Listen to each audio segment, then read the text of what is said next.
சந்திப்பு. வணக்கம் உறவுகளே, மீண்டும் ஒரு சந்திப்பு நிகழ்ச்சி ஊடாக சந்தித்துக் கொள்கின்றோம். இன்றைய சந்திப்பு நிகழ்ச்சியில் தாயத்திலிருந்து வருகை தந்திருக்கும் தமிழ் தேசிய மக்கள் முன்னணியின் தேசிய அமைப்பாளர் சுரேஷ் அவர்களைத்தான் சந்திக்க இருக்கின்றோம். அவரை அன்போடு வரவேற்றுக் கொள்ளலாம். வணக்கம் அன்புக்குரிய சுரேஷ் அவர்களே. வணக்கம். ஆமாம், உங்களை இந்த நிகழ்ச்சிக்கூடாக தமிழ் முசம் கலையத்திலே நேரடியாக சந்தித்துக் கொள்வதிலே மிக்க மகிழ்ச்சி. நாங்கள் கடந்த காலங்களிலே தாயத்திலிருந்து தொடர்ச்சியாக இணையவலை கூடாக பல தடவைகள் பேசியிருக்கின்றோம். இன்று நேரடியாக தமிழ் முசத்தினுடைய கலையகத்திலே சந்திப்பதிலே அந்த வகையிலே மட்டக்களப்பு மாவட்டத்திலே அல்லது கிழக்கு மாகாணத்திலே தமிழ் தேசிய மக்கள் முன்னணியின் தமிழ் தேசிய செயற்பாடு எவ்வாறு நடைபெறுகின்றது?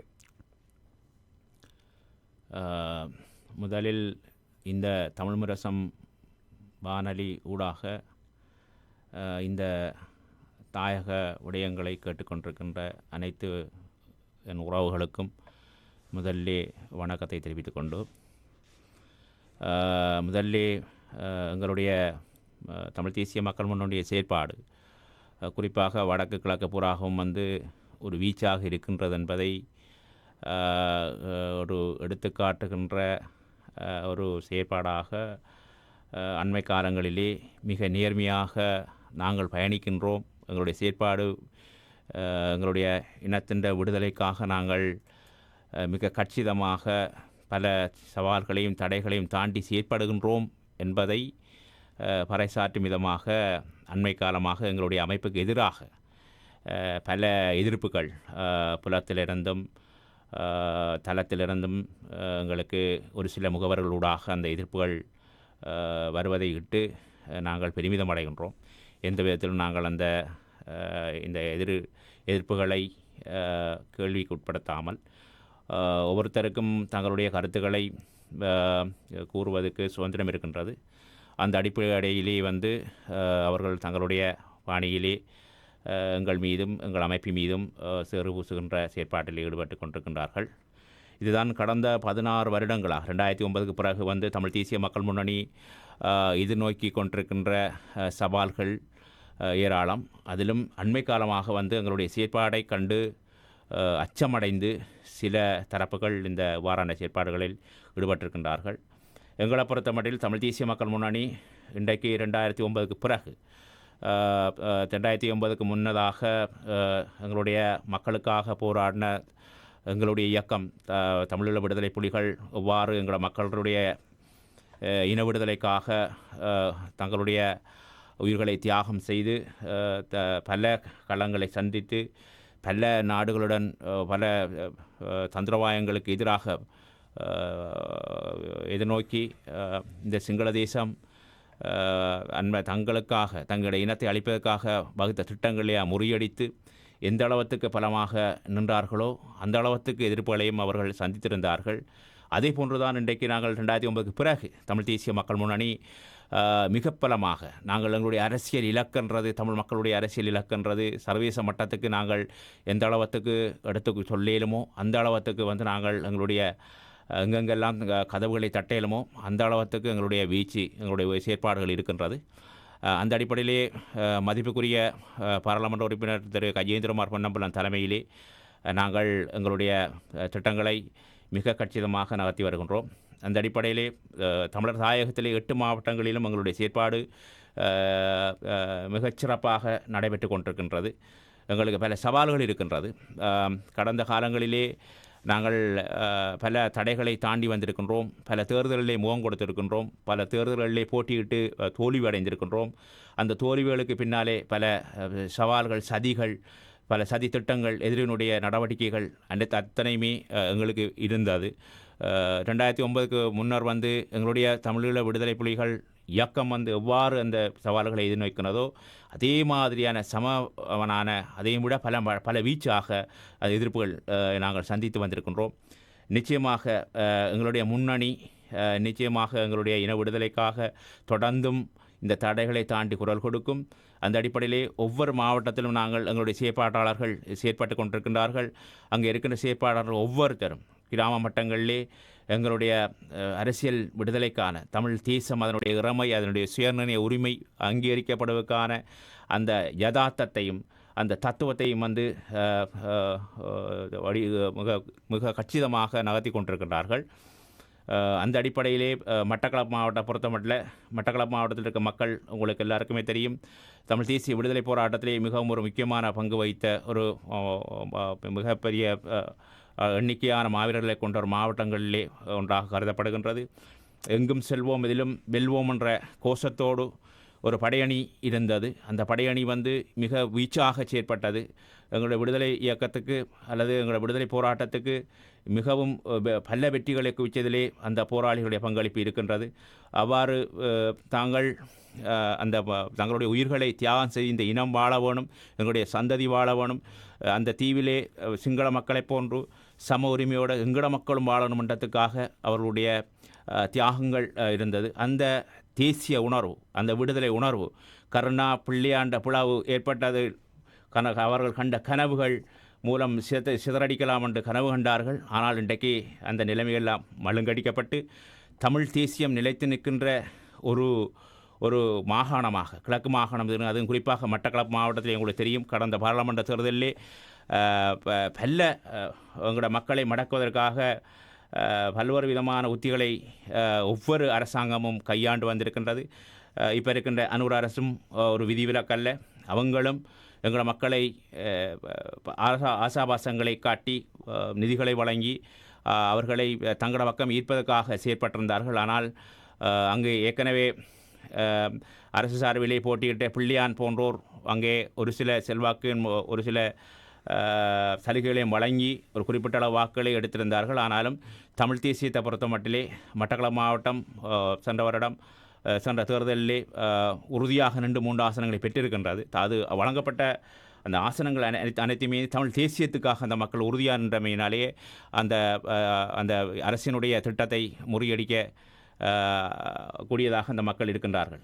எங்களை பொறுத்தவரையிலே கிழக்கு மாகாண மக்கள் இந்த இனத்தினுடைய தேசிய விடுதலை போராட்டத்திலே மிக உறுதியாக நிற்கின்ற மக்களாக அங்கே இருக்கின்றார்கள். குறிப்பாக மட்டக்களப்பு மாவட்டத்திலே மிக உறுதியாக எங்களுடைய மாவீரர்களுடைய கனவுகளை நிறைவேற்றும் விதமாக அங்கே இருக்கிற மக்கள் இன்று உங்களுக்கு தெரியும், இந்த மாவீரர் தினங்களை எடுத்துங்களாலும் சரி, எந்த ஒரு எழுச்சி நிகழ்வு தேசிய விடுதலைக்கான எழுச்சி நிகழ்வு எடுத்தாலும் சரி, அங்கே மிக பிரமாண்ட அளவிலே மக்கள் திரண்டு அந்த எழுச்சி நிகழ்வில் கலந்து கொள்வது உங்களுக்கு தெரிஞ்சிருக்கும்.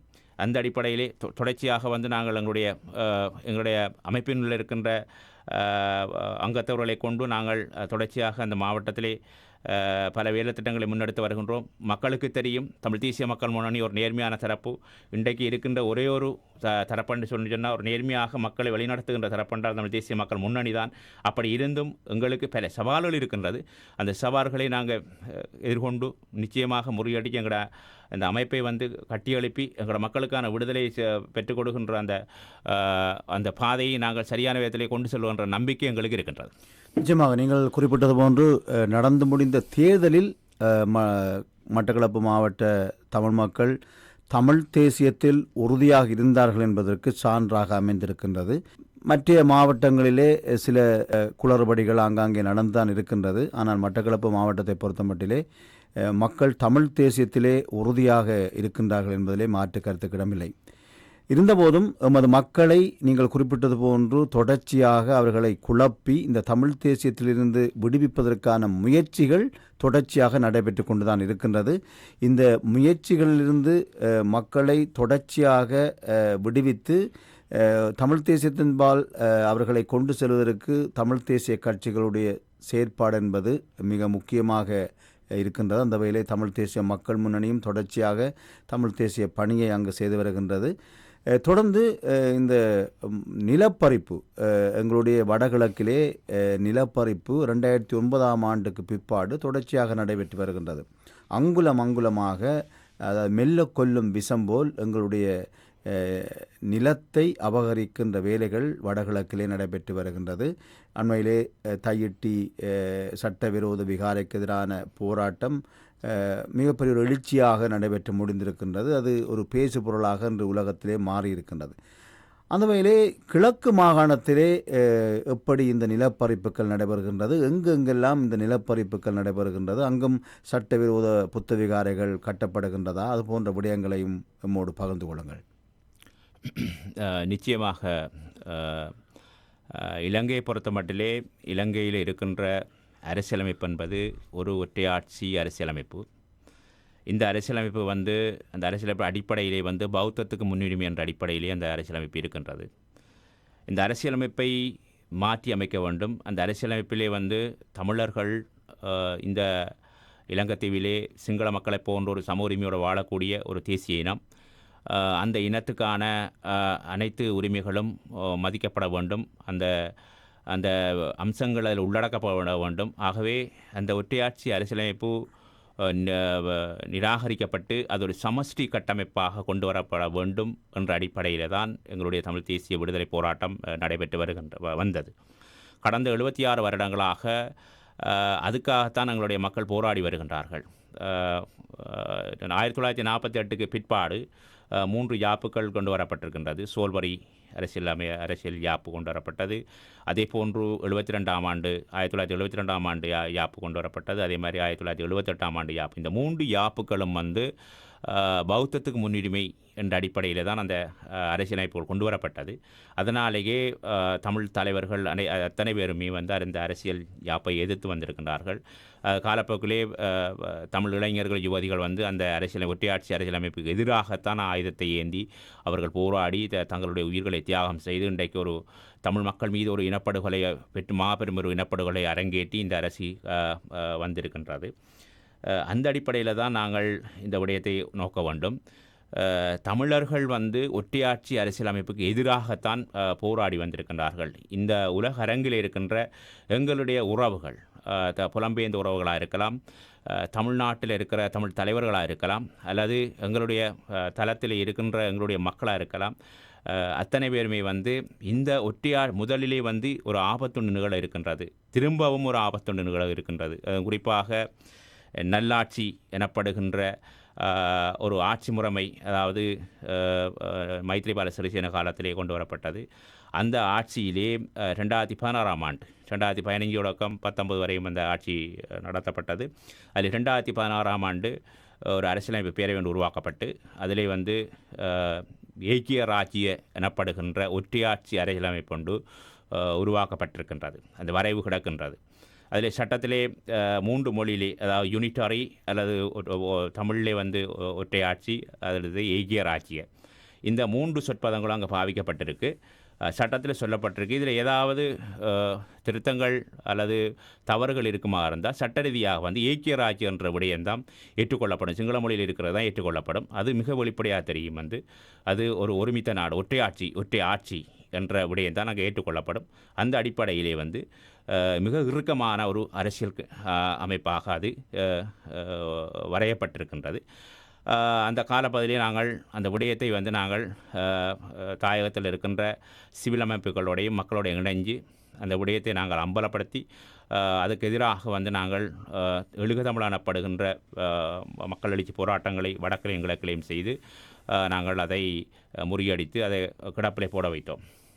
இப்போ வந்திருக்கின்ற அனுர அரசும் அந்த அரசியலமைப்பை, கிடப்பில் நடக்கின்ற அரசியலமைப்பை நிறைவேற்றுவதற்கு தான், அந்த ஏகிய ராஜ்ய அரசியலமைப்பை நிறைவேற்றுவதற்குத்தான் தமிழ் தலைவர்களோட, அதாவது தங்களுக்குரிய தமிழ் தலைவரோட கதைத்து அதை நிறைவேற்றி இருக்கின்றார்கள். இது மாபெரும் ஒரு ஆபத்தான ஒரு விடயமாக அமையப்போகுது. என்றால் தமிழ் மக்கள் எந்த அரசியலமைப்புக்கு எதிராக போராடி வந்தார்களோ அதே அரசியல் அமைப்பை அந்த மக்களை ஏற்றுக்கொள்ளக்கூடிய ஒரு சூழ்நிலையை ஏற்படுத்துவதற்கு தான் இந்த அரச தரப்புகளும் சில வல்லரசுகளும் இணைந்து செயற்பட இருக்கின்றது. ஆகவே இவ்வாறு நடைபெற இருக்கின்ற இந்த ஆபத்தை முதலில் நாங்கள் தடுக்க வேண்டும். நாங்கள் அந்த கைங்கரியத்தை தான் முதலில் செய்ய வேண்டும். ஏனென்றால் ஒற்றையாட்சி அரசியலமைப்பு இருக்கின்ற பொழுது கொழும்பில் தான் அந்த அதிகார மையம் செறிந்திருக்கும்.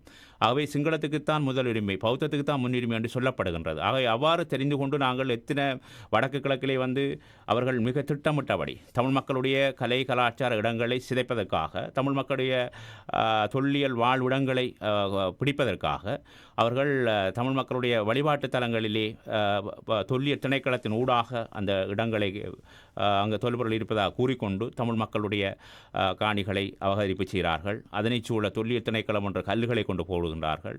அந்த நிலம் முழுமையாக பறிபோகின்றது. அதே மாதிரி வனலாக காணப்படுகின்ற அவங்களோட அந்த திணைக்களத்தினூடாக இடம் பறிபோகின்றது. இவ்வாறு தங்களுக்கு ஏற்ற விதமாக சட்டத்தை உருவாக்கி இந்த தமிழ் மக்களுடைய நிலத்தை அபகரிக்கின்ற செயற்பாடுகள் அண்மை காலமாக துரிதமாக இருக்கின்றது. இப்போ இருக்கின்ற அரசு அனுர அரசு ஒரு நல்ல எண்ணத்தை தமிழ் மக்கள் மத்தியிலே காட்டிக்கொண்டு ஆனால் முழுக்க வந்து பௌத்தமயமாக்கலை துரிதப்படுத்தி கொண்டிருக்கின்றார்கள். இது ஒரு மிகவும் ஆபத்தான விடயம். வடக்கு கிழக்கையும் பிரிக்கின்ற செயற்பாடுகளில் இவர்கள் தான் வழக்கு போட்டவர்கள். உங்களுக்கு தெரியும், 2004ஆம் ஆண்டு சுனாமி ஏற்பட்ட போது அந்த சுனாமிக்கு பாதிக்கப்பட்ட கூடுதலாக வந்து கிழக்கு மாகாணத்தைச் சேர்ந்த கரையோர பிரதேச சேர்ந்த மக்கள், எங்களுடைய தமிழ் மக்கள் பாதிக்கப்பட்டிருந்தார்கள். அதுக்கான பீட்டோம்ஸ் எனப்படுகிற ஒரு கட்டமைப்பு உருவாக்கப்பட்டது. அதனூடாக நிதி செலவழிக்கப்படும் என்ற ஒரு நிலப்பாடு எட்டப்பட்ட போது அதனை எதிர்த்து வழக்கு போட்டது இந்த அனுர அரசு தான். ஆகவே அனுர அரசு வந்து அடிப்படையிலே வந்து அவர்களுடைய சித்தாந்தமே வந்து அது ஒரு சிங்கள பௌத்த தேசியவாதம், அந்த நாடு ஒரு சிங்கள பௌத்த நாடு என்ற நிலப்பாடு தான் அவர்களுடைய அடிமனதில் இருக்கின்றது. ஆகவே அவர்கள் இந்த நிலையிலிருந்து ஒரு நாள் மாறப்போவதில்லை. அவர்களுடைய திட்டம் வந்து இவ்வாறு தமிழ் மக்களை உள்வாங்கி இந்த அரசியலமைப்பை இவ்வாறாண்டாலும் நிறைவேற்றி விடுவதற்காகத்தான் அவர்கள் செய்கின்றார்கள். இந்த இடத்துல வந்து புலம்பெயர் தேசத்தில் எங்கட மக்கள் விழிப்படைய வேண்டும். முதலில் இங்கே ஏற்பட போகின்ற ஆபத்தை முதலில் தடுத்து நிறுத்த வேண்டும். இந்த ஒற்றையாட்சி அரசியலமைப்பை நிறைவேற்றுவதை முதலில் தடுக்க வேண்டும். அதற்கு எவ்வாறு நாங்கள் செயற்பட போகின்றோம் என்ற திட்டங்களை, ஆலோசனைகளை வந்து எல்லாருமாக புலமும் தளமும் தமிழகமும் ஒரு புள்ளியில் சந்தித்து அதுக்கு நாங்கள் முடிவெடுக்க வேண்டும். அதுக்கான அழுத்தங்களை கொடுக்க வேண்டும். அவ்வாறான ஒரு செயற்பாட்டுக்காகத்தான் நாங்கள் இந்த தமிழ்நாட்டு விஜயத்தையும் புலம்பெயர்ந்த எங்களுடைய மக்களை உறவுகளை சந்திப்பதற்காக நாங்கள் வந்திருக்கின்றோம். தமிழ்நாட்டுக்கு நீங்கள் சென்ற விடயத்துக்கு நான் வருகின்றேன், அடுத்த கேள்வியோடு வருகின்றேன். இதிலே நான் அடுத்தொரு கேள்வியை இதோடு இணைத்து விடலாம். இந்த விழிப்பு நிலை, குறிப்பாக இந்த அனுர அரசு தான் கடந்த காலங்களிலே தமிழின் அழிப்புக்கு உந்து சக்தியாக இருந்தது. அதேபோன்று இந்த சுனாமி கட்டமைப்பை எதிர்த்து நீதிமன்றத்திலே வழக்கு போட்டு தடை செய்தது. அதுபோன்று இப்பொழுது ஒற்றையாட்சியை கொண்டு வந்து தமிழ் மக்களை ஒரு நிரந்தர அடிமைகளாக மாற்றுவதற்கான முயற்சிகள் மேற்கொள்ளப்படுகின்ற என்ற விடயங்கள் கிழக்கு மாகாணத்தை பொறுத்த மட்டிலே மக்கள் மத்தியிலே இவ்வளவுக்கு விழிப்புணர்வு ஏற்படுத்தப்பட்டிருக்கின்றது. நிச்சயமாக இந்த விடயத்தை தான் நாங்கள் பரவலாக வந்து எங்கள் மக்கள் மத்தியிலே வந்து கொண்டு செல்கின்றோம். குறிப்பாக வடக்கு கிழக்கை பொறுத்த மட்டிலே தமிழ் மக்களால் தெரிவு செய்யப்பட்டிருக்கின்ற பெரும்பாலான மக்கள் பிரதிநிதி கொண்ட கட்சியாக தமிழரசு கட்சி இருக்கின்றது. 8 பாராளுமன்ற உறுப்பினர்களை கொண்டிருக்கின்றது. இந்த 8 பாராளுமன்றங்களை கட்டுப்படுத்துகின்ற பொறுப்பு வந்து இன்றைக்கு ஒரு பின்கதவால் வந்து தமிழரசு கட்சியினுடைய பொதுச் செயலாளர் என்ற பதவியேற்று M.A. சுமந்திரன் அவர்கள் அதிலே மிக கச்சிதமாக அந்த காயை நகர்த்தப் போகின்றார். ஏனென்றால் இவர்தான் நல்லாட்சி கால பகுதியிலே அந்த அரசியலமைப்பு பேரவையிலே 6 பேரிலே வந்து இவரும் மறைந்த சம்பந்தன் ஐயா அவர்களும் சித்தார்த்தன் போன்றோரும் வந்து அதில் மிக பிரதான பங்கு கொண்டவர்கள். ஆகவே அவர்கள் எடுத்த முயற்சியை வந்து நிறைவேற்றுவதற்காக அவர் வந்து இந்த விடயத்திலே மிக உன்னிப்பாக இருக்கின்றார். கடந்த 19 நவம்பர் 2025ஆம் ஆண்டு தமிழரசு கட்சி நேரடியாக வந்து இலங்கையினுடைய ஜனாதிபதி அனுரகுமார திசாநாயக்க சந்தித்து வந்து அவர்கள் அங்கே சொல்லப்பட்ட விடயம் இதுதான். அவங்க வந்து ஒற்றையாட்சி அந்த அரசியலமைப்பு நிறைவேற்றத்தை தான் சொல்லியிருக்கிறார். அதே போன்று அண்மையில் சென்ற 2025 டிசம்பர் பிற்பகுதியில் வந்து இந்தியாவுடைய வெளியுறவுத்துறை அமைச்சர் ஜெய்சங்கர் வந்தபோது அவரை சந்தித்து அவ்வளோ பேரும் மக்கள் பிரதிநிதிகளை சந்திச்சிருந்த போது ஒரு வார்த்தை கூட வந்து அவர்கள் வந்து சமஷ்டியை கேட்கவில்லை. எங்களோட தலைவர் திரு கஜேந்திரகுமார் பொன்னம்பலத்தை தவிர தமிழ் மக்களுடைய அரசியல் விலாசிகளை அந்த மேசையிலே வந்து அவர்கள் கதைக்கவில்லை. ஆனால் வெளி ஊடகங்களுக்கு வந்து வெறும் பொய்களை சொல்லுகின்றார்கள். நாங்கள் உண்மைகளை சொல்லுகின்ற பொழுது அந்த கட்சியினுடைய பதித்தலைவராக இருக்கிற சிவிகை சிவஞானம் அவர்கள் அது பொய் என்று சொல்லி எங்களோட மக்களை ஏமாற்ற பார்க்கின்றார். ஆகவே இப்படிப்பட்ட ஒரு நிலையில் எங்களோட மக்கள் ஒரு ஆபத்தான சூழ்நிலையை மாட்டியிருக்கின்றோம். நான் நினைக்கிறேன் இப்போ கடந்த தேர்தலிலே வந்து 19 தமிழ் பாராளுமன்ற உறுப்பினர்களே பாராளுமன்றத்திலே கொண்டிருக்கின்றதில் வந்து அதில் குறிப்பாக வந்து 11 பாராளுமன்ற உறுப்பினர்கள் வந்து எங்களுடைய பாராளுமன்ற உறுப்பினர்கள், ஏனையவர்கள் வந்து அரசாங்கத்தை சார்ந்தவர்கள். அதிலே வந்து குறிப்பாக 10 பேர்லே திரு கஜேந்திரகுமார் பொன்னம்பலம் எங்களுடைய கட்சி சார்ந்தவர், ஏனைய 8 பாராளுமன்ற உறுப்பினர்களும் தமிழரசு கட்சி சார்ந்தவர்கள். மற்றவர் வந்து செல்வம் அடைக்கல்நாதன், அவர் வந்து தமிழ் தேசிய ஜனநாயக கட்சியை சேர்ந்தவர். அப்போ அப்படிப்பட்ட அவர் வந்து ஒரு ஆள் இருந்து கொண்டு நாங்கள் அந்த அந்த கைங்கரியத்தை செய்வதென்பது மிக கடினம். இவர்கள் 8 பேரும் சேர்ந்து முடிவெடுத்து விட்டால், குறைஞ்சது ஒரு 17 பேர் அதை ஆதரித்து விட்டால், 10 பேர் ஆதரித்து விட்டால் அந்த அரசியலமைப்பு நிறைவேறிவிடும். ஏனென்றால் வடக்கு கிழக்கிலே தெரிவு செய்யப்பட்ட பெரும்பாலான தமிழ் தலைமைகள் தமிழ் மக்கள் பிரதிநிதிகளை ஆதரித்து விட்டால், எங்களுடைய 76 வருடமாக நாங்கள் எதிர்த்து வந்த அந்த ஒற்றையாட்சி அரசியலமைப்பை நாங்கள் திரும்பி வந்து நாங்கள் அது ஒரு சமஷ்டியாக மாற்றித்தா அல்லது தனித்தமிழன் தாண்டு கேட்டுக்கொண்டு நிற்க முடியாது. இன்றைய சூழ்நிலையில் எங்களோட மக்களை பாதுகாக்க வேண்டிய ஒரே ஒரு பொறுப்பு வந்து ஒரே ஒரு முதல் கட்ட படியாக வந்து இந்த ஒற்றையாட்சி அரசியலமைப்பை நிறைவேறுவதை நாங்கள் முதல்ல தடுக்க வேண்டும்.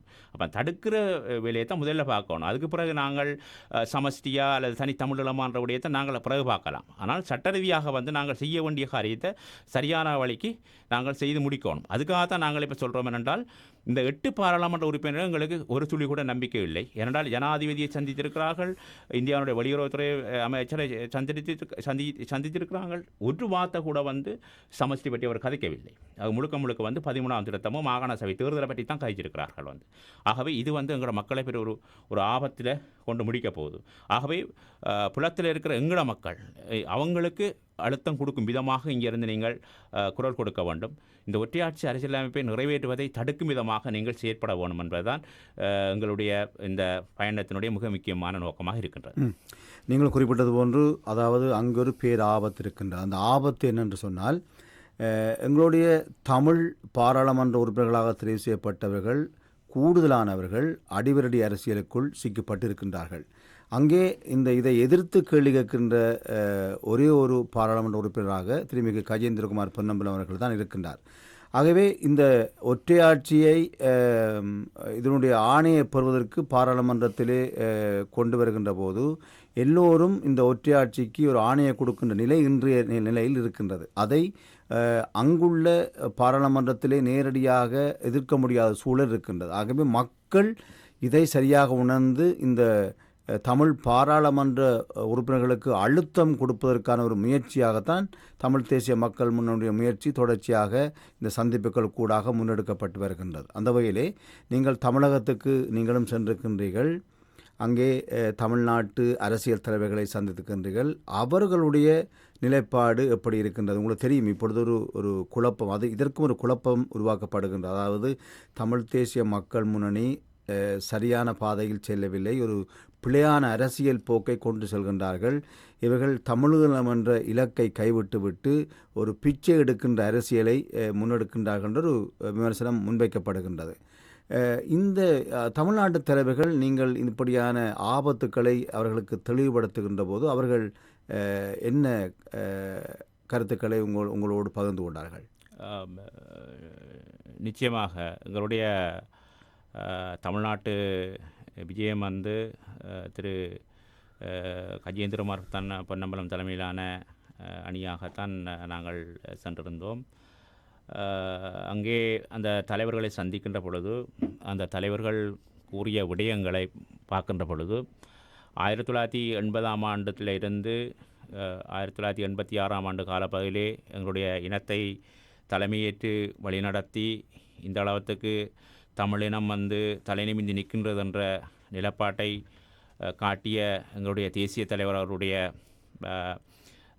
சந்திப்புகள் அந்த காலப்பகுதியிலே 80 தொடக்கம் 86ஆம் ஆண்டு காலப்பகுதியிலே அவர் தமிழ் தலைவர்களை எவ்வாறு சந்தித்தார், எவ்வாறு ஓடி இந்த இனத்துக்காக இனத்தின் விடுதலைக்காக ஆரெல்லாம் சந்திக்கணுமோ அவர்களை சந்தித்தாரோ அதற்கு பிற்பாடு இன்னும் வந்து தமிழ் மக்களுடைய இன விடுதலை சார்ந்து எந்த ஒரு தரப்பும் வந்து தங்களோட இவ்வாறு மிக ஆணித்தரமாக விடயங்களை கலந்து ஆலோசிக்கவில்லை என்ற நிலப்பாட்டை அவர்கள் கூறியிருந்தார்கள். 2009 குறிப்பாக 2009க்கு முற்பகுதியிலே இயக்கம் சண்டையிடுகின்ற பொழுது காலப்பகுதியிலே தமிழ்நாடு எந்த அளவுக்கு கொந்தளித்து இருந்ததோ அந்த நிலப்பாடு 2009க்கு பிறகு இருக்கவில்லை.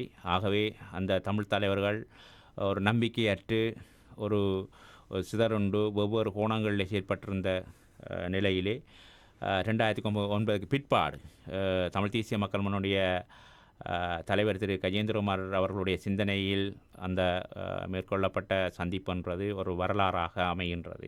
ஏனென்றால் அவர்களுடைய தமிழ் தலைவர்கள் நாங்கள் சந்தித்த அத்தனை தலைவர்களும் மிக கச்சிதமாக இந்த ஆபத்தை தமிழ் மக்களுக்கு ஏற்பட போகின்ற ஆபத்தை அவர்கள் விளங்கி கொண்டார்கள். அதுக்கு முன்னதாக அவர்கள் எல்லாரையும் போன்று தமிழீழம் என்ற கோரிக்கையை சொல்லிக் கொண்டிருந்தார்களே தவிர தமிழ் மக்கள் இங்கே ஏதேனோ துரிதமாக நடைபெறுகின்ற தமிழ் மக்கள் அழிக்கப்படுகின்ற கொன்று குவிக்கப்படுகின்ற தமிழ் மக்களுடைய நிலங்கள் பறிபோகின்ற அந்த ஆபத்தை அவர்கள் சரியான விதத்திலே விளங்கி கொள்ளவில்லை. ஒரு சிலர் விளங்கியிருந்தாலும் பெரும்பாலான ஆட்களுக்கு சட்ட ரீதியாக அது 13ஆம் திருத்தம் ஒற்றையாட்சி கீழே உள்ளடக்கப்பட்டிருக்கின்றது. இந்திய இலங்கை ஒப்பந்தத்தின் மூலம் கொண்டு வரப்பட்ட அந்த விடயம் முழுமையாக ஒற்றையாட்சி இலங்கையினுடைய ஒற்றையாட்சி அரசியலமைப்புக்குள்ளே முடக்கப்பட்டிருக்கின்ற விடயம் அவர்களுக்கு தெரியாது.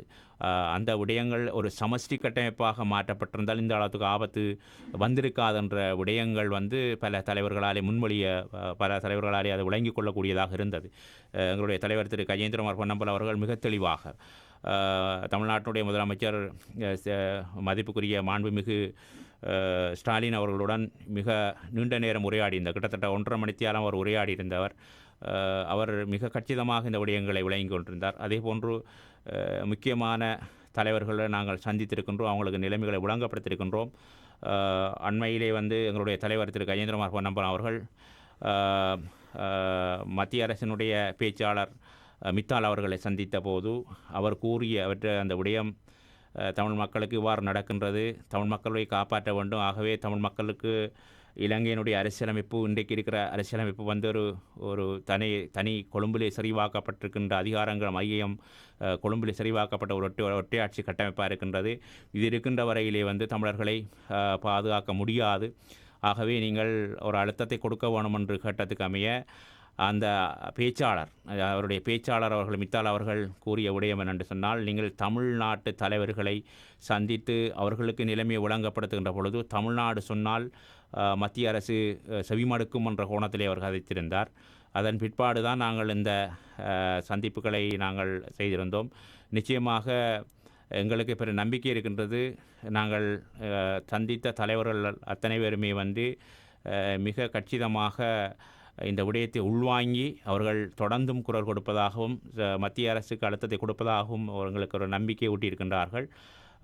அந்த அடிப்படையிலே எங்களை பொறுத்த மட்டிலே பெருநம்பிக்கை இருக்கின்றது. புலம்பெயர்ந்து வாழ்கின்ற எங்களுடைய உறவுகள் முதல்ல சட்ட ரீதியாக இலங்கையினுடைய சட்டத்துக்குள்ளே இலங்கையினுடைய அரசியலமைப்பு சட்டத்துக்குள்ளே இருந்து நாங்கள் அங்கிருந்து குரல் கொடுக்க வேண்டும்.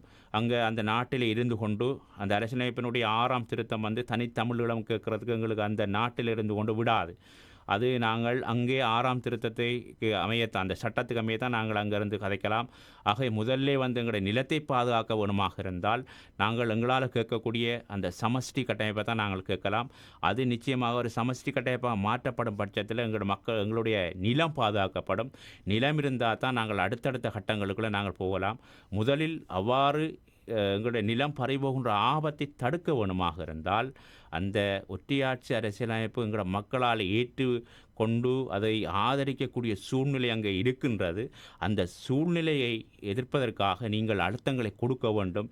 இங்கிருந்து கொண்டு நீங்கள் கொடுக்கின்ற அழுத்தத்தின் காரணமாகத்தான் அவங்களோடு சேர்ந்து இயங்குகின்ற தமிழ் தலைமைகள் நிச்சயமாக பயப்பட்டு அதுக்கு அதை எதிர்க்கும் என்ற விடயத்தை நாங்கள் எதிர்பார்க்கின்றோம். நாங்கள் தொடர்ந்தும் குரல் கொடுப்போம். எங்களுடைய நிலம் பறிபோகக்கூடாது. இன்றைக்கு தொல்லியல் திணைக்களம் வடக்கு கிழக்கிலே தையிட்டி விகாரையை பார்த்திருப்பீர்கள். தையிட்டி விகாரையிலே கடந்த 30 மாதங்களாக நாங்கள் போராடி வருகின்றோம். சட்டவிரோதமாக தனியாருடைய மக்களுடைய காணியை அபகரித்து சட்டவிரோதமாக கட்டப்பட்ட விகாரை இடிக்கப்பட வேணும் என்று நாங்கள் குரல் கொடுத்து வந்தோம். அந்த காலப்பகுதியிலே சில அரசியல் தலைமைகள் நாங்கள் 4 பேர் நின்று போராடுகின்றோம், 6 பேர் நின்று போராடினோம், 10 பேர் நின்று போராடுகின்றோம். ஒரு கிண்டல் அடித்தவர்கள் இன்றைக்கு அந்த போராட்டத்தின் உச்சம் இன்றைக்கு வந்து அரசுக்கு பெரிய தலையீடியை கொடுத்திருக்கின்றது, பெரிய அழுத்தத்தை கொடுத்திருக்கின்றது. சர்வதேச மட்டத்திலே நாங்கள் அந்த போராட்டத்தின் மூலம் நாங்கள் எங்களுடைய நில அபகரிப்பினுடைய துரித தன்மையை நாங்கள் அந்த ஆபத்தையும் வந்து விளங்கப்படுத்தியிருக்கின்றோம். ஆகவே இன்றைக்கு வடக்கு மக்களே ஒன்று சேர்ந்து நின்று போராடக்கூடிய சூழ்நிலையை ஏற்படுத்தியிருக்கின்றோம். இதுதான் தமிழ் தேசிய மக்கள் முன்னணிய கைங்கரியம். தமிழ் தேசிய மக்கள் முன்னணி ஆக்கள எண்ணிக்கையை வைத்துக்கொண்டு அல்லது தனிநபர் தனிநபர் தாக்குதல்களை மேற்கொண்டு எங்களுடைய முயற்சிகளையும் எங்களுடைய மக்கள் இன விடுதலைக்கான எங்களுடைய பணிகளையும் எங்களுடைய பயணத்தையும் தடுக்க நினைத்தால் அது பகல் கனவு. நாங்கள் எங்களுடைய அங்கத்தவர்களுடைய எண்ணிக்கை குறைவாக இருந்தால் எங்களுடைய வீச்சு, எங்களுடைய செயற்பாடு மிக துரிதமாக கடந்த காலங்கள் இருந்தது.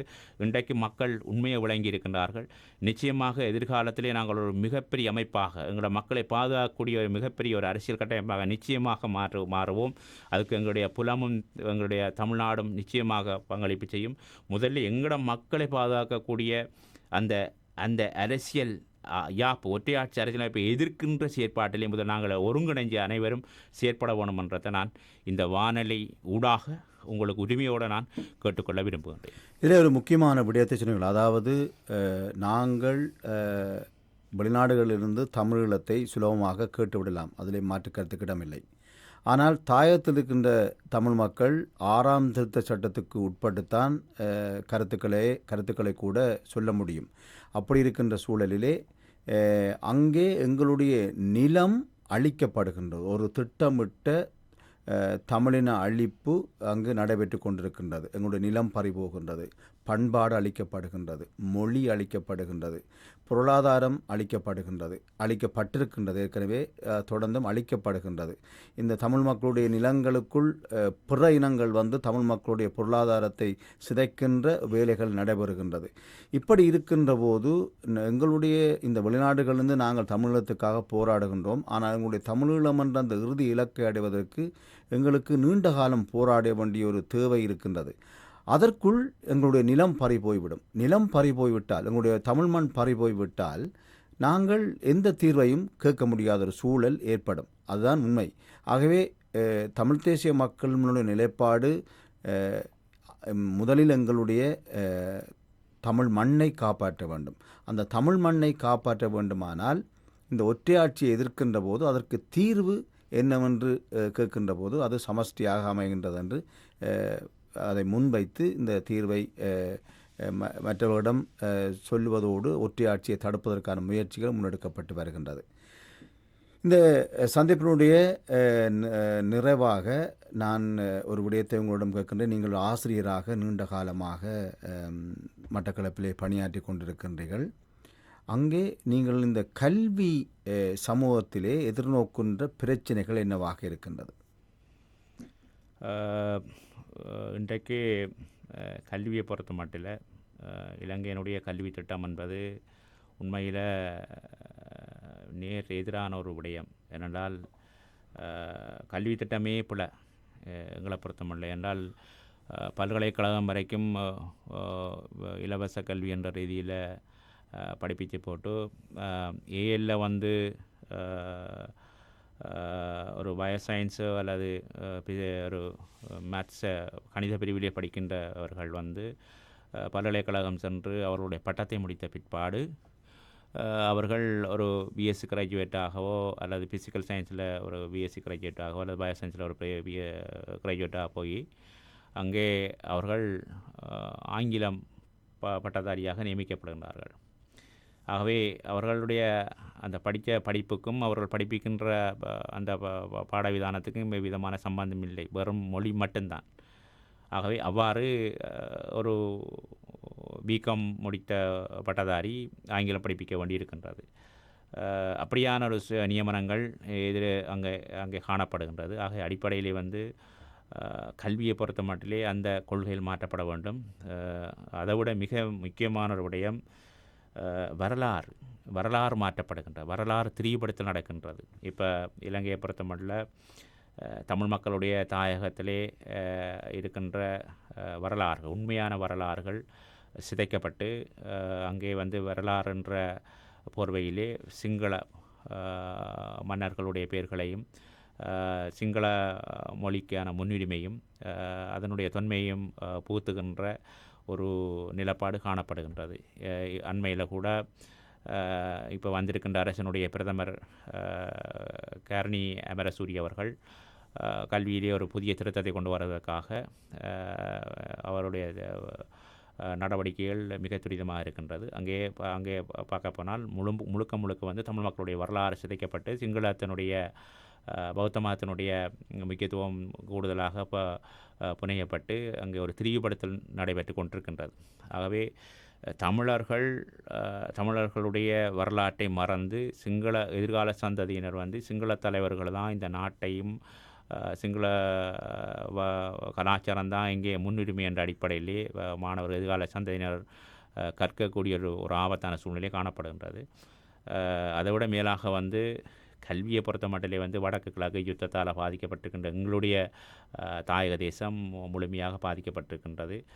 விசேடமாக வந்து எங்களுடைய மாணவர்கள் படிக்கக்கூடிய ஒவ்வொரு பாடசாலைகளும் தமிழ் பகுதியில் இருக்கின்ற பாடசாலைகள் புறக்கணிக்கப்பட்டு வடங்கள் வந்து தென்பகுதிக்கு அனுப்பப்படுகின்றது. ஆனால் கல்விக்காக செலவழிக்கின்ற சர்வீஸ் அமைப்புகள் கடன்களை பெற்று அரசு வந்து எங்கட வடகிழக்கு யுத்தத்தால் பாதிக்கப்பட்டிருக்கின்ற மாணவர்களுக்கு என்று சொல்லி உதவிகளை பெற்று அந்த உதவிகள் வந்து தமிழர்களை சேராது அது தென்பகுதிக்கு அனுப்பப்பட்டு வாரான ஒரு நிலை தான், ஒரு ஆபத்தான நிலை தான் காணப்படுது. குறிப்பாக வந்து வடகிழக்கை பொறுத்தமட்டிலே மக்கள் இன்றைக்கும் வந்து கையேந்தக்கூடிய ஒரு சூழ்நிலை தான் இருக்கின்றார்கள். அவர்கள் தற்சார்பு பொருளாதார ரீதியாக வந்து முன்னேற்றம் அடைவதற்கான எந்த ஒரு உத்தியும் அங்கே முன்னெடுக்கப்படவில்லை. அபிவிருத்தி என்ற போர்வையிலே வந்து வெறும் ஒரு குறுகிய கால பாதைகளையும் அவங்களுடைய பகுதிகளையும் நிர்மாணித்து கொண்டு அபிவிருத்தி செய்து கொண்டு தமிழ் மக்களுடைய பகுதிகள் தொடர்ச்சியாக புறக்கணிக்கப்பட்டு கொண்டே இருக்கின்றது. இதனால் வந்து அந்த தாயத்தில் இருக்கின்ற தமிழ் இளைஞர் யுவதிகள் வந்து வெளிநாட்டை நோக்கி வேலைவாய்ப்புக்காக வெளிநாட்டை நோக்கி செல்ல வேண்டிய ஒரு சூழ்நிலை காணப்படுகின்றது. இதனால் அந்த பகுதியிலே போதை வஸ்து அரசினுடைய திட்டத்தின் படி வந்து வடக்கு கிழக்கிலே மாணவர்கள் மத்தியிலே போதை வஸ்துகள் விற்கப்படுகின்றது. போதை வஸ்துக்காக அந்த மாணவர்கள் உள்வாங்கப்படுகின்றார்கள், சீரழிகின்றார்கள். உங்களுக்கு தெரியும், வடக்கு கிழக்கிலே இராணுவமயமாக்கல் தென்பகுதியிலும் கூட வந்து மிக கூடுதலாக இருக்கின்றது. போலீஸாரும் இராணுவத்தினரும் இருக்கத்தக்கதாகத்தான் இந்த போதை வஸ்துகளும் அங்கே பயன்படுத்தப்பட்டு கொண்டிருக்கின்றது. ஆகவே ஒரு திட்டமிட்ட அடிப்படையிலே வந்து எங்களுடைய இனம் ஒரு கட்டமைப்பு சாலை நலிப்புக்கு உட்படுத்தப்படுகின்றது. இது ஒரு கலாச்சார சீரழிவாகவும் எங்களுடைய இனம் வந்து அந்த விடுதலை உணர்விலிருந்து தமிழர் ஒரு தனித்துவமான இனம் என்ற நிலப்பாட்டிலிருந்து விடுபட்டு அவர்கள் ஒரு இலங்கையர்கள் என்ற போர்வையில் ஒட்டுமொத்த இலங்கை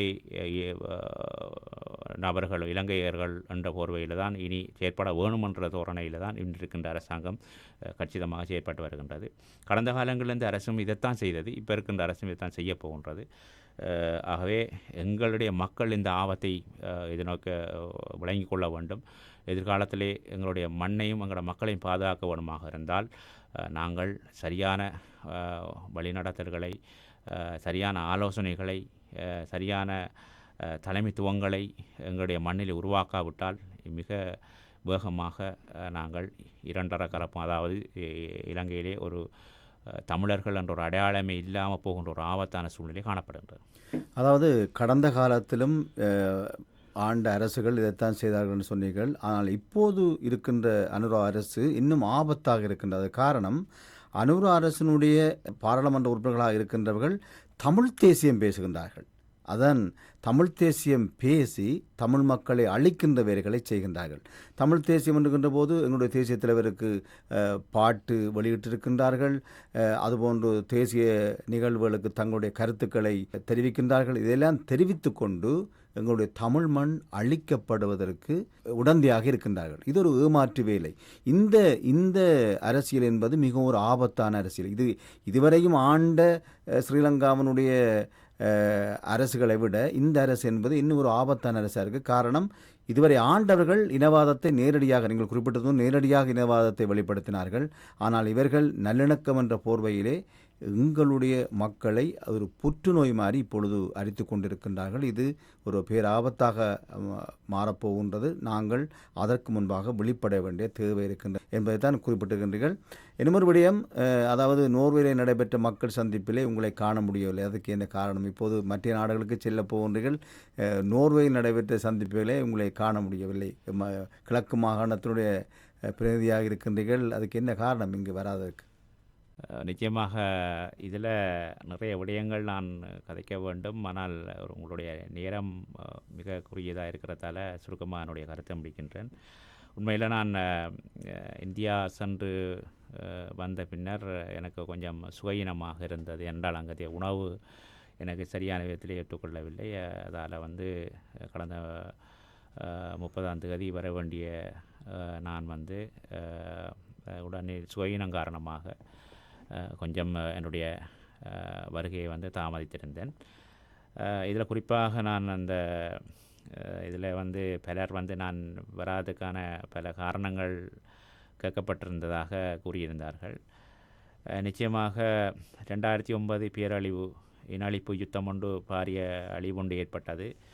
அதிலே எங்களுடைய தேசிய தலைவர் அவர்கள் விடுதலை போராட்டத்தினுடைய ஒரு இதயமாக அவர் சொன்ன விடயம், பல நாடுகள் பல வல்லரசுகள் அவரிடம் நீங்கள் கிழக்கை விட்டு போட்டு வடக்கை மாத்திரம் நீங்கள் ஏற்றுக்கொண்டால் நாங்கள் உங்களை வட மாகாணத்தை மட்டும் தருவதற்கு தயார் என்ற அடிப்படையிலே சொல்லியிருந்த நிலையிலே தலைவர் சொன்ன பதில், கிழக்கு மாகாணம் என்னுடைய இதயம், ஆகவே நான் அதை விட்டு கொடுக்க தயாரில்லை என்ற ஒரு உறுதிமொழியை கொடுத்திருந்தார்.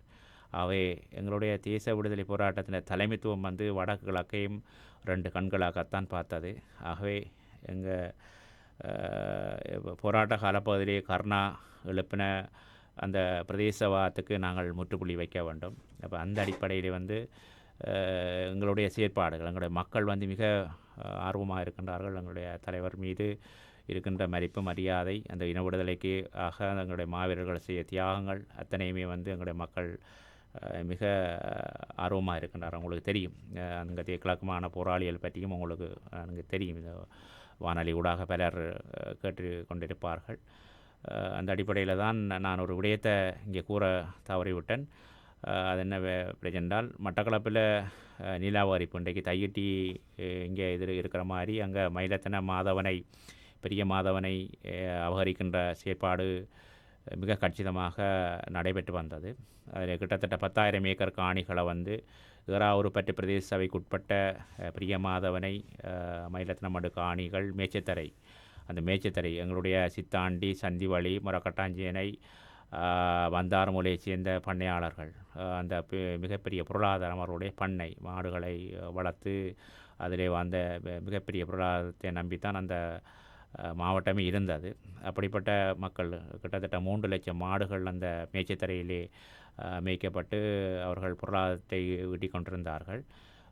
அந்த நிலையிலே ஆட்சியாளர்கள் அந்த மயிலத்தன மாதவனையை கிட்டத்தட்ட 10,000 ஏக்கர் காணிகளை அபகரித்து அங்கே அவர்களுடைய மாடுகளை வெட்டி கொலை செய்து அங்கேருந்து மேய்ச்சத்தரையிலே இருந்த பண்ணையாளர்களை விரட்டி அடித்து அந்த நிலம் பறிக்கப்பட்டு அதிலே முழுக்க சேனப்பயிற்சிகளிலே புலனுறவை சேர்ந்தவர்களையும் அம்பாறை சேர்ந்த சிங்கள மக்களையும் குடியேற்றி அதிலே அவர்கள் எங்களுடைய அந்த பொருளாதாரத்தை முற்றுமுழுதாக சேதப்படுத்தியிருந்தார்கள்.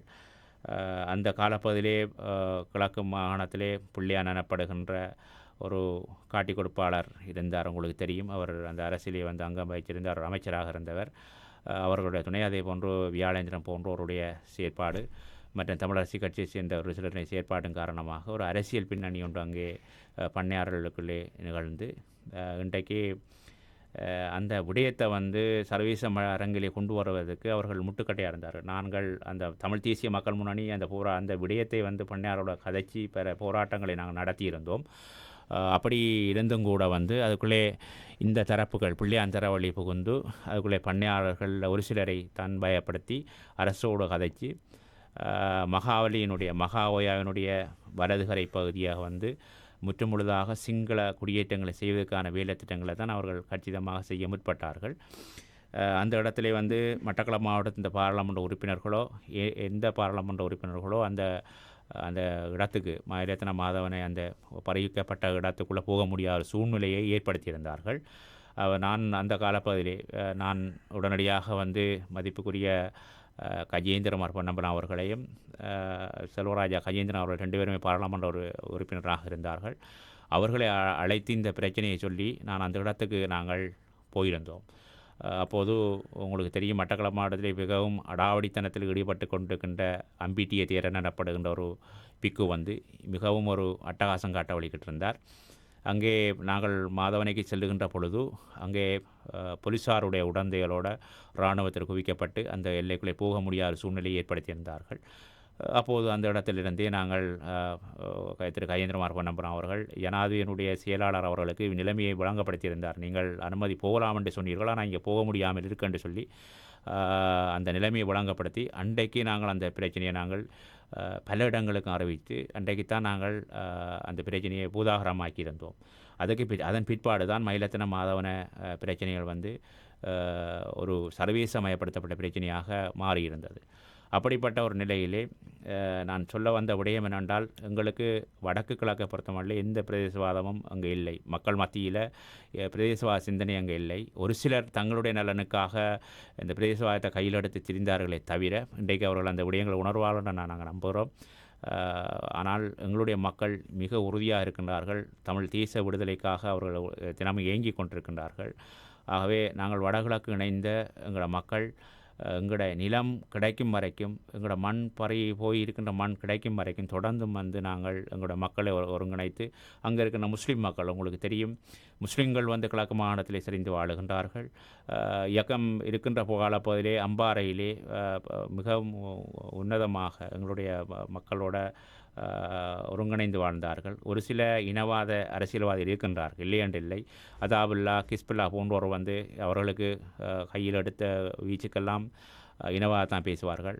அவர்களை ஓரந்தள்ளிவிட்டு மிக நேர்மையான முஸ்லீம் தலைவர்கள் இருக்கின்றார்கள், படித்தவர்கள் இருக்கின்றார்கள். அவர்களோடு ஒருங்கிணைந்து வாழக்கூடிய ஒரு சூழ்நிலை இருக்கின்றது. ஆகவே நாங்கள் எடுக்கின்ற முன்னெடுப்பு முதலிலே வந்து எங்களுடைய தாயக மக்களை ஒருங்கிணைத்து நாங்கள் இன விடுதலைக்காக நாங்கள் ஒரே குரலாக நின்று நாங்கள் அழுத்தம் கொடுக்க வேண்டும். ஆகவே புலத்தில் இருக்கின்ற நீங்கள், உங்களுக்கு மிகப்பெரிய பொறுப்பு இருக்கின்றது. தமிழ் தேச விடுதலை போராட்டத்தின் போது ஆயுத போராட்டம் மௌனிக்கப்பட்டாலும் அந்த பாரிய பொறுப்பு உங்களோட கையில் தான் ஒப்படைக்கப்பட்டிருக்கின்றது. நாங்கள் 6ஆம் திருத்த சட்டத்தை, இலங்கையினுடைய 6ஆம் திருத்த சட்டத்துக்குள்ள இருந்து கொண்டு, அரசியலமைப்பின் 6ஆம் திருத்த சட்டத்தை இருந்து கொண்டு நாங்கள் அந்த சட்ட வரையறைகளாக நாங்கள் சில விடயங்களை செய்யலாமே ஒழிய அதை தாண்டி நாங்கள் குரல் கொடுக்க முடியாது. ஆகவே புறத்தில் இருக்கின்ற நீங்கள் உங்களால் இயன்ற அளவு நீங்கள் போராடுங்கள். நீங்கள் உங்களால் கேட்கக்கூடிய விடயங்களை கேளுங்கள். நாங்கள் அங்கேருந்து செய்யக்கூடிய வேலைகளை நாங்கள் செய்கின்றோம். எது எப்படி இருந்தாலும் தாயத்திற்க மக்களை வந்து நாங்கள் ஒரு மிக தெளிவாக அந்த மக்களை ஒரு ஒரு குடையங்களை, ஒரு தலைமைத்துவங்களை ஒருங்கிணைக்க வேண்டிய பொறுப்பு வந்து நம்ம அனைவருக்கும் இருக்கின்றது. அந்த அடிப்படையிலே அந்த இன விடுதலைக்காக நாங்கள் எல்லாரும் ஒருங்கிணைந்து செயற்பட வேணுமன்றதை மிக அன்புரிமையோடு இந்த வானொலியூடாக கற்றுக்கொள்ள விரும்புகின்றேன். நிச்சயமாக ஒரு முக்கியமான விடயத்தை குறிப்பிட்டீர்கள். அதாவது சாதி மத பேதங்களை கடந்தால்தான் எங்களுடைய இன விடுதலை நாங்கள் அடைய முடியும். ஆகவே இந்த சாதி மத பேதங்களை உருவாக்குவர்களை புறந்தள்ளிவிட்டு நாங்கள் ஓரினமாக எங்களுடைய விடுதலைக்காக நாங்கள் தொடர்ந்து பயணிக்க வேண்டும் என்பதைத்தான் நீங்கள் குறிப்பிட்டிருக்கின்றீர்கள். அந்த வகையிலே இதுவரையும் இணைந்து கொண்டு இந்த கருத்துக்கள் எல்லாவற்றையும் எமது நேயர்களோடும் உறவுகளோடும் பகிர்ந்து கொண்டமைக்கு மனமார்ந்த நன்றிகளை தெரிவித்துக் கொண்டு விடைபெறுகின்றோம். நன்றி, வணக்கம் அன்புக்குரிய சுரேஷ் அவர்களே. நன்றி நன்றி.